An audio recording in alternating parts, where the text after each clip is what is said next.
I'm back. Well, what have we got today? Oh my God, what the hell's this? Some weird contraption? Well, not so.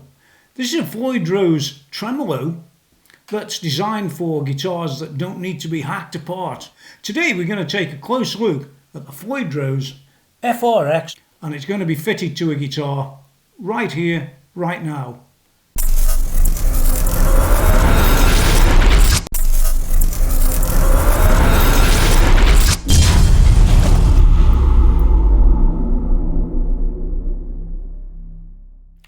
Okay, well, this is the guitar we're going to be fitting the Floyd Rose FRX to. And as you can see, it's this one's an Epiphone, but it's a recent guitar that I upgraded a load of things on, and I wanted to take it further to get it more near, like, you know, the first guitar, the first real Gibson I ever had, which was an SG special back in '71. But this one, this emulates, well, it does now a little bit more, a Gibson SG custom, as you can tell from the general inlays and things like that. So this is the donor guitar we're going to plug it on. What I want to do is get down and take a look at that FRX Tremolo from Floyd Rose so we can get a good look at it. See what's going on, so to speak. Some people don't like these things, but, well, others might. And this one's got a few little advantages if you do play an SG. Okay, well, here it is, the Floyd Rose FRX. It says here, surface mounting tremolo system, and that's basically what it looks like, but we're going to get a whole lot closer. So let's get it out of the box. Let's see what we've really got. And of course, this one was ordered basically in gold so that it matched the rest of the guitar. Now, I don't know how many people have actually seen one of these before, and even less how many people have actually seen one in the flesh. But we're all familiar with a Floyd Rose Tremolo, surely. Oh, we must be. And I like the Floyd Rose style of tremolo, especially on the Ibanez's that I have. In fact, that's the only place I've got them. But so I thought, well, the SG's got no tremolo. This could be a good answer for it. So let's whip it out. So anybody who's remotely familiar with Floyd Rose will see straight away that this is a sort of Floyd Rose, but not as you know it. It's got this chunk stuck on the back. But it does have its fine tuners, and it does have those saddles that we're all used to seeing. It's got quite a nice arm with it as well that's fully adjustable and various things around it. We'll come back to that. Yeah, so that's the front of it. That's what it looks like. All around the back, well, that's another story. And at first sight, you'll be saying to me, oh yeah, but all these things stick out, Tony. How can it possibly be suitable for fitting on a guitar that isn't carved or hacked out at all? Well, it's possible. And Mr. Rose, I'll call him that, Floyd, he spent eons working on this design. Purportedly 7 years working on it. Because what happens with this one, there's a spring under there, if you look careful. You can see it. And that spring sort of compresses or stretches. Well, I think in this one it compresses. Well, we'll figure it out as we go, I guess. It's the first time I've looked at it too. And it proudly dictates, that's a good word, the Floyd Rose logo there. And we've got one or two adjusters and all sorts of things. So what I'm going to do is I'm going to go and get the SG. And yeah, we're going to fit it and see what we think. See if you think it's a good idea or a bad idea or something that's rather indifferent. Me personally, well, I've got an open mind right now. Oh, and by the way, I did pay for this product. I didn't get it as some freebie from somebody. It cost hundreds of pounds, but you'll be able to see in the guitar and make a decision yourself. And I'll make a decision too as to whether this thing's really worth the money. Now, just before we do go and fit the thing, you can see that this material looks like some sort of cast. It's almost like some sort of, I wouldn't like to say exactly what that material is, but it doesn't look like stainless steel or anything silly like that. It looks more of a cast sort of substrate, I don't know. These are steel. This is steel. That's spring steel. No, not Springsteen. Spring steel. And the rest of it are quality screws, adjustable there. And we know that these will be high tensile, high quality screws in this unit because that's what it demands. I do like the nylon bit in there. Yeah, that's a whole nother story. Actually, it's not that different than like the Ibanez. Now, just before we do go anywhere, looking further, you've got this thing supplied, which is a string lock. The thing about this should screw on just above the nut on your guitar. Now, it's designed for the job, and there are only two little screws, but what you got to remember about them screws there, in my opinion, it's only my opinion, is that those screws are actually digging into an area of the neck that's actually thinner than it should be. You know what I mean, don't you? Yeah, of course you do. So whether you could fit this in some other way, well, that remains to be seen, but I'll be taking a look at that sort of thing as we go, and let's see what we end up with. I might just fit it as is, who knows? But it's something to consider, and if you are looking at buying one of these, that is a consideration, make no mistake about that. Ignore it at your peril. Okay, well, the plan's very simple. Basically, you psych your strings off. Well, have a look down that end of the neck in a while. Psych your strings off, pull these bits off, and then we're ready to fit the FRX Tremolo. Should be exciting. So I'm going to cut the strings. I've got a new set. Oh, and by the way, let me just go and get them. The new set I'm putting on this one are these. Yeah, 8 to 38. Oh my God, it's going to be so fast. It'll be dangerous. Yeah, I used to be on 8 years ago, and I'm back on them again. Yeah, as your fingers get weaker, and I don't know. Okay, before we get much further, one thing I do want to discuss and just mention is that you do get some different posts for this, and you do get one or two little bits and pieces so you can do the job. And you also do get actually a reasonably decent manual, if you can see that. I won't bore you too much with that for now. Okay, well, one of the first things you want to do before you actually get anywhere to fit this is take these two screws here, this one here and this one here, and make sure they're screwed all the way in, because underneath here this little bit does actually stick out deeper than the flat of the guitar, and if you've got these all the way in, well, then you don't get any problems. And we can screw these out.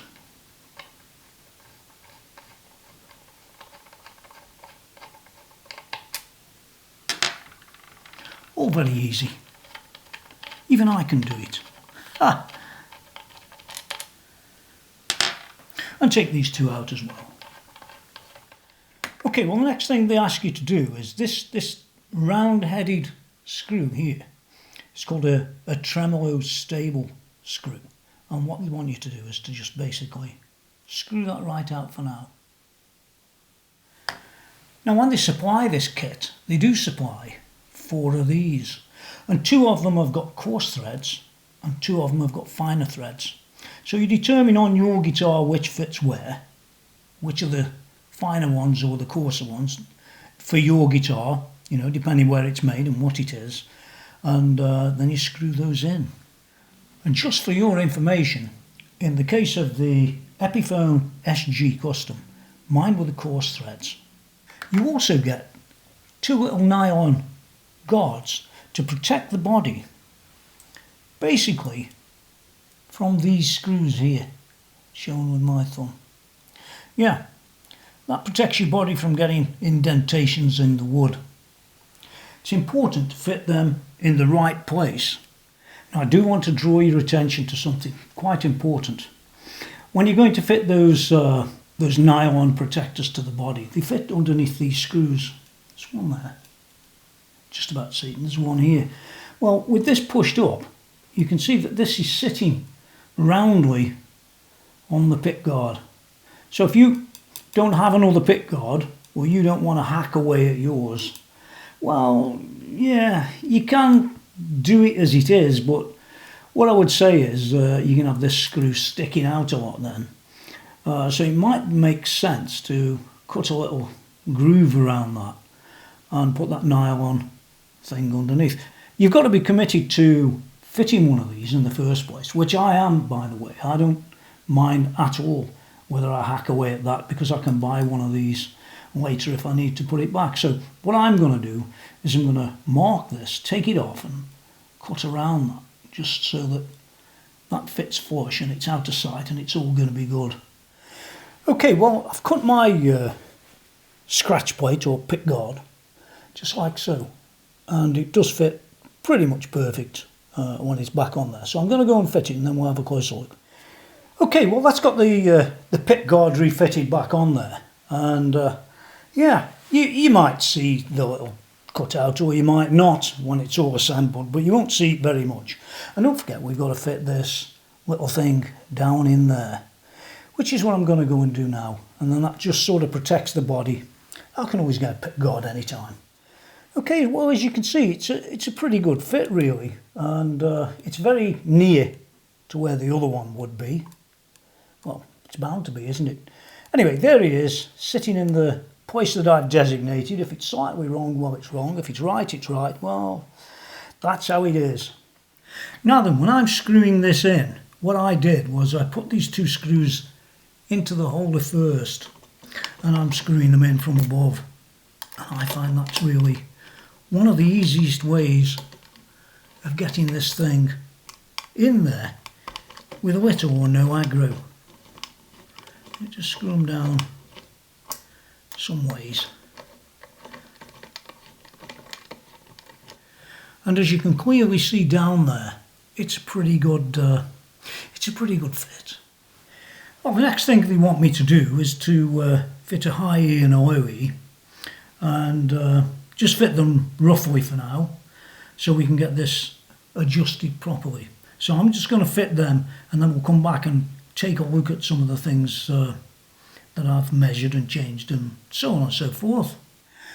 Now then, well, since fitting this thing, there's a few things I learned. I didn't cover everything on camera, but I'm going to be covering everything now really, and I've got some shots of what I did, because it did take me a little while to get this one right, and there are some things on it that are not immediately obvious, especially if you've never fitted one before, which I hadn't. But I have fitted tremolos of all types and all things ever since the early 70s. So if it's difficult for me, it's probably difficult for you too.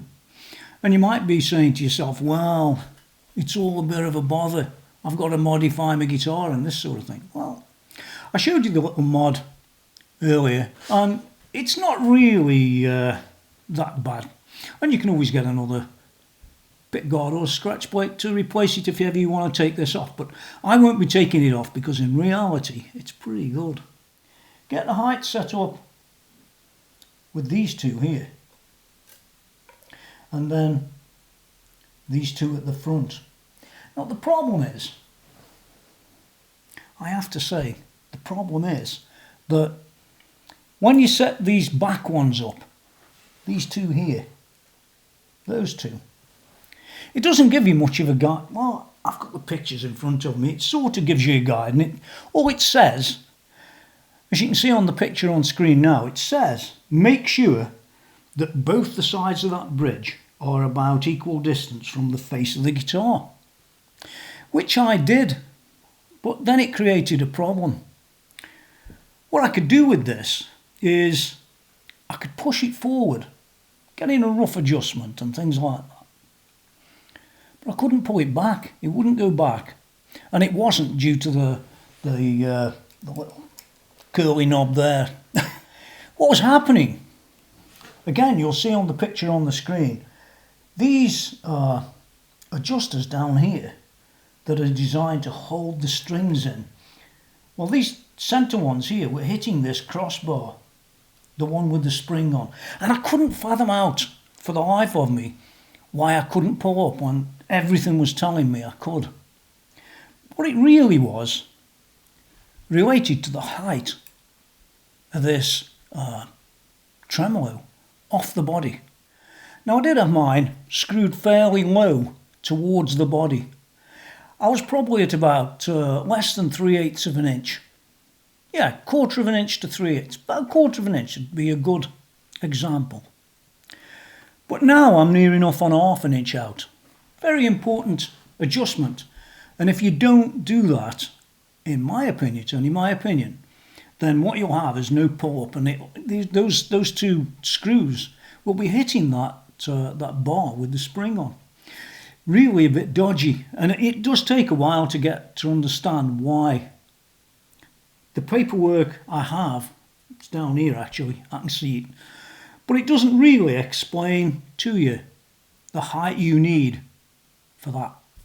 And of course you've got those two front screws that look after the string height. That was also another important aspect, because you set them to low, and trust me, you can when you're using this Floyd. It doesn't work right. Check your string height measurements and get them as they should be, or as near as you can, and you'll be okay in that respect. And what you should then be able to do is to pull up as well as push down. Yeah, it sounds so easy to do, but in reality it isn't. And I've got another little tip, something else that I sort of looked at, and I thought, or something like that. Now then, in the end of this, you've got an Allen key, and that's an adjuster for the spring pressure. Now this spring pressure, it's really critical, and it's critical to stop these things banging into each other and all that sort of rubbish. But what I've found, if I look at this one right now, it's absolutely bang smack in the middle of the hole that it sits in. Spot on in the middle. But when I first set this up with these set lower, these two adjusters here at the back, to that 1/4 of an inch, this thing was nearer the top of the hole that this sits in. So it was offset upwards a bit. And that wouldn't allow me to pull this thing back and work. Well, let's just bring the camera in and just have a quick look at how this works. Yeah, it looks really good. It looks as if it's standing off the guitar quite a long way, but in reality it isn't. Well, you could say 1/2 an inch gap between the bottom of this and the guitar's a long way, but to be honest, I don't think it is. The string heights are absolutely down that way, absolutely perfect on the neck, which you'll get to see in a bit. I've got the little thumb screw here screwed in so that there is a pull up and there is a push down. A few other things I did just while we're in close. I tightened these things up. Now what these do is they hold this part on that stop tail connector. We'll call it that because that's the hole that the stop tail used to be in. So we got that and it's just tight enough so that the thing could go up and down easily, but if I tighten this any more then it doesn't go up and down all the way easily. So it's an important setting, that one, and there's another one this side right there. As well as that, you've got two settings or two adjusters to keep this wherever you want it. I could go a bit tighter with that if you wanted to. You can just, well, I could if I got the right one. You know how it goes. Yeah. Now I can put it, well, near enough. I don't want to have it too tight, but it's all good, and it lets you adjust it really nice, and it feels absolutely fabulous. I can't tell you that. And just while we're sort of in the area and passing through, so to speak, I didn't actually have to do any intonation on the guitar, which is a bit surprising, but not surprising in other ways, because if you actually look at how these were set from the factory, they're set pretty much where I'd expect them to be, which is a very common sort of way they end up getting set up. Maybe Mr. Rose knows something we don't. Well, I'm damn sure he does. So let's have a quick look at the action on this as I move this tremolo up and down. And I want you to consider how it works. You know, how it's all together. It's like a clean machine, man. So here it goes. If I push down, you can see how this part lifts up and the rest stays just absolutely still. See that? And if I pull it up, you'll see that the same one piece moves back. It's not too easy to see it actually on camera, but and forward again. And you can push this all the way down forward until these strings are flopping around loose, literally flopping around. So it's a very useful device. And if I slide this out here, like so, now I can't pull up. You see that? I'm pulling it, but it don't go. So if you want to get it so it's more of a down only, you leave this adjusted up accordingly and push it down. If you want a floating trem, screw it all the way down, and then we can go up or down. And one of the things about this this bridge is it's actually very free-flowing. That's the phrase I'd use. It doesn't feel like an ordinary bridge. Far different. It feels like a very, very high quality, almost like a Rolls Royce of bridges. That's how I'd describe it. Hard to describe something like that, but you'll get the idea. Now then, down this end, there's a story to this. You've got the obvious usual truss rod cover, which I took off. It's held with a screw there, and two about somewhere where them black ones are. You'll know what them look like on a Gibson. Well, when I looked at the screws that they supplied that go here and here, as you can see on the screen now, I'll show you a picture of each one of them. Well, those two screws are actually quite long, and I was a little bit concerned about this because what I don't want to see, or I don't want to get, is any problems with the back of this neck, because I've got two screw holes going through. I mean, they're already prone to breaking on these guitars. So what I did is I didn't fit the screws that they wanted me to fit, and I don't think it's necessary. If you want the truth, there isn't really much holding this in place. What's holding this in place, really, as much as anything, I guess, is the strings. That just keeps it down flush on the face, and I don't think there's huge amounts of tonnage, so to speak. So I put these two smaller ones in, and to be honest, again, if I was to take this off, I've only got two tiny little holes just to fill out and put a little bit of black on, and you'd never even know they would have been done. But that's a tip that I've applied to my own guitar, and I do know that it works well. And that's the thing, isn't it? That's the secret to it.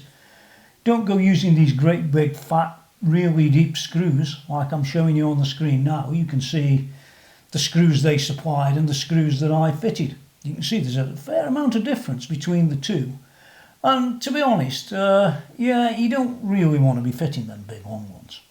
So that's another Tony tip in connection with the FRX Floyd Rose Tremolo system.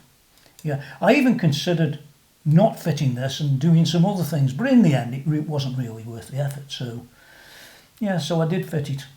And by the way, just before we do leave this section, there's a screw at the top there.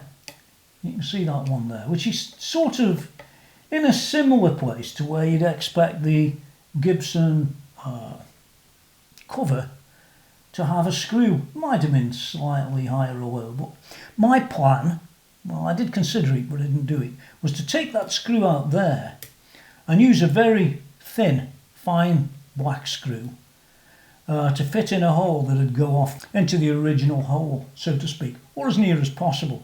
And in any case, it would have been not seeable if I took this off later. That would have nicely fitted underneath the truss rod cover. So that was another option that you might want to consider if you're going to be fitting one of these. So let's give it one more little go so you can see that action on this. And yeah, then we'll go back up and discuss some of the other things if I've got much else to talk about, which I have got a couple of things on this guitar. Okay, there's down, and you can see that this spring on its with its shaft is highly responsible for returning everything. That's where the pressure comes from. If we pull it up, you can see it actually goes the other way. So, well, when it's in its position where it is now, it's not meant to go anywhere. So if you push it down, it affects the spring. If you pull it up, it affects the spring. Absolutely the best advice that I can give you when you're fitting one of these, honestly, is to make sure this is near enough, ½ inch off the flat of the guitar, and that adjuster on the back is absolutely plumb centre. If I look at the original instructions, if I remember right, they weren't quite... Yeah, if I look at the original instructions, you can't really see much about that adjuster in the end. So there's the picture now, and that picture that they've got in their book, they're talking about these adjusters for the string, you know, the in tune, fine tune adjusters indeed.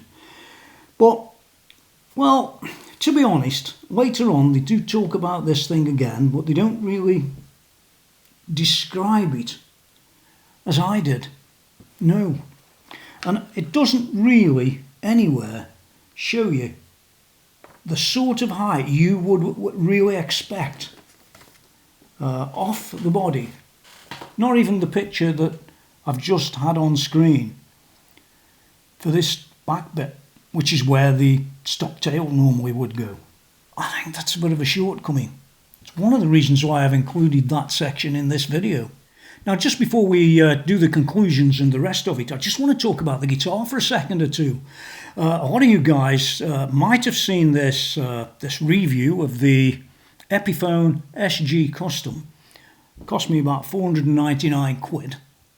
And I'll put a link down below in the text so you can go and have a look at the review of it and maybe the pickup change that I did. I took these things off because they weren't very good, if you want the truth. They were okay, but not like these ones. Fitted a couple of Seymours. It's covered in the other video. And the rings and things like that. But when I was looking at the guitar, on the electronics and the rest of it, I have to tell you, they weren't that great. They were okay. For the money you paid, well, who could complain? However, the switch here. And yeah, what I'm going to do is get as close as I can, and I'm going to show you the side play in this useless piece of rubbish that they fitted to this. The one I fitted is the real one, the decent one, yeah, the £24 one if you buy it in England and you're looking for a gold coloured one. Let's see if I can get closer with this. That isn't backwards and forwards play. That's how bad this switch really is. It's an absolute, well, a disgrace, that switch is, for a brand new guitar. Come on, Gibson, or is it Epiphone? You can do better than that. And I thought to myself, you know what, while I'm doing it, I might as well do a proper job. Now, I didn't go and change the pots because I don't think it needs pots on it, but the actual, these things, you've seen them. They used to be on there.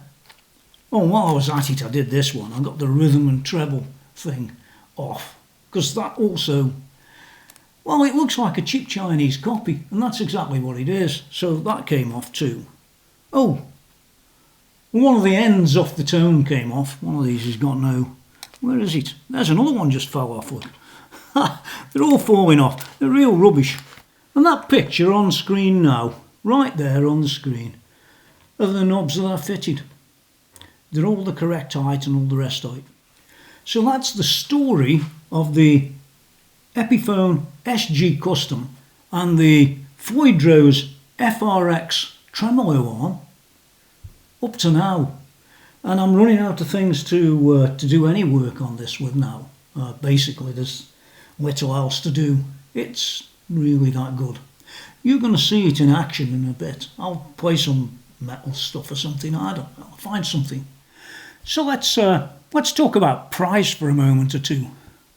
I don't think I've covered how much it costs yet. Well, this thing cost me, yeah, very expensive.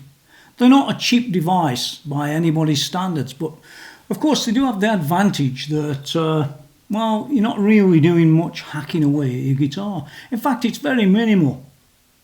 It's very important to some people. Actually, it's very important to a lot of people. A lot of guys are not luthiers. I think on the warranty, I couldn't really find much on warranty. I could be wrong on this, so don't hold it against it, but I think it's got 1 year warranty type of thing on it. Well, it's going to get wear and tear, isn't it? It's fair to say that. You can get some stick on there, that's for sure. Especially if you want a Floyd Rose. Yeah, it definitely is going to get some stick. But all the Floyd Roses I've ever used have always stood up to the test of time. And to be honest, I don't really think this one's much out of the way either. I think it's par for the course, really. If it's what you want, it's probably a reasonable choice. So what do I like and what do I dislike? It's always a good time, isn't it? Getting and having a look at something I've bought. And by the way, I did actually buy this. Nobody's given it to me. I might have mentioned it before, but video's been made in a number of days. So just in case I didn't. Well, what I like about it is it's relatively high quality. It's not really bottom of the line stuff. Although it does seem to be made out of some sort of cast metal. I wouldn't say that's good or bad or indifferent metal, but it is cast metal, and well, sometimes that's not so good. I like the quality overall, and I like the gilding on it too, which is exceptional, because it suits this guitar. It's got gold all over it, so to speak. What else do I like? I like how the arm fits in, but that's on the newest of the new. That's the way they are these days. Yeah, you can slither it in and out and it's all good. I also like it's got a little point down here, which I might put on the screen, that allows you to make this go up and down just slightly harder. One of the bolts it's got's actually a round domed head, so it fits in a sort of groove, which I thought was pretty good and pretty interesting. Absolutely one of the things I really don't like is how you set this up.